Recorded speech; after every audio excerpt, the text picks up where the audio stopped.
The Toronto Blue Jays are at odds of 15 to 1 to win the World Series. They're at odds of about 6 to 1 to win the American League Pennant and at odds of about 4 to 1 to take the American League East. The Toronto Blue Jays won 89 games to finish second in the American League East last season.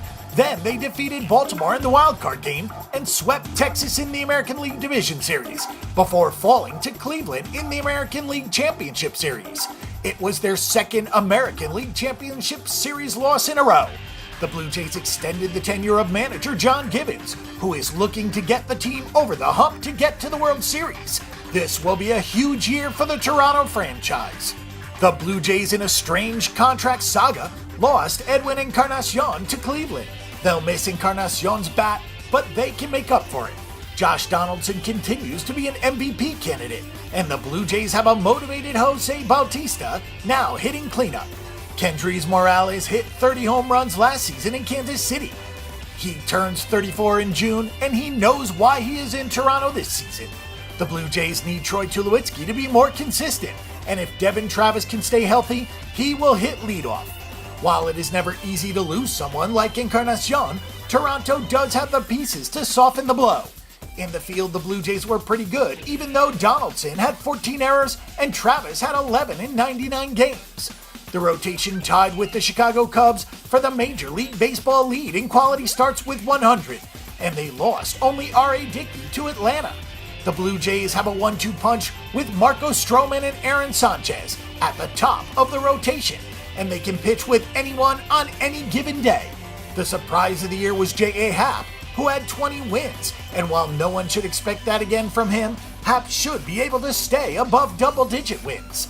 The rest of the rotation is deep, and there are options if players get hurt, while the bullpen should be fine despite losing Brett Cecil to St. Louis.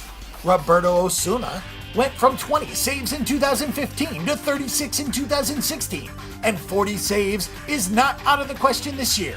Last season, the Toronto Blue Jays went 89 and 73. They were 46 and 35 at home and 43 and 38 on the road. The team went 63, 93, and 6 on the over-under.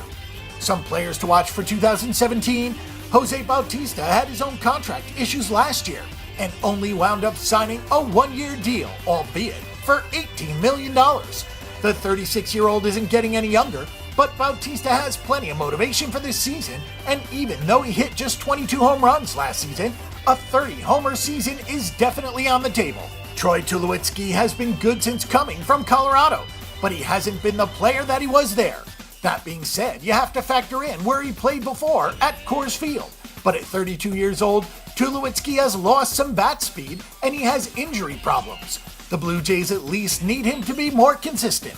Marco Stroman started slowly last year after missing most of 2015 with a knee injury, but he improved as the season wore on. He won the MVP award at the World Baseball Classic, tossing 6 innings of no-hit baseball in the final win over Puerto Rico. That's why Toronto felt that they could let David Price walk last year. Stroman is a big game pitcher and he turns 26 in May, so the best may yet be to come. Aaron Sanchez can be just as good as Stroman, and some would argue he is better, but injuries have slowed down Sanchez, who turns 25 in July, and the Blue Jays tried to watch his innings last year. We'll have to see if the Blue Jays take the reins off and let him loose in 2017. For more information and statistics on this event and every other sporting event this week, check out bangthebook.com. Bang the Book is your best resource for sports betting information before you make your weekly assault on the sports books.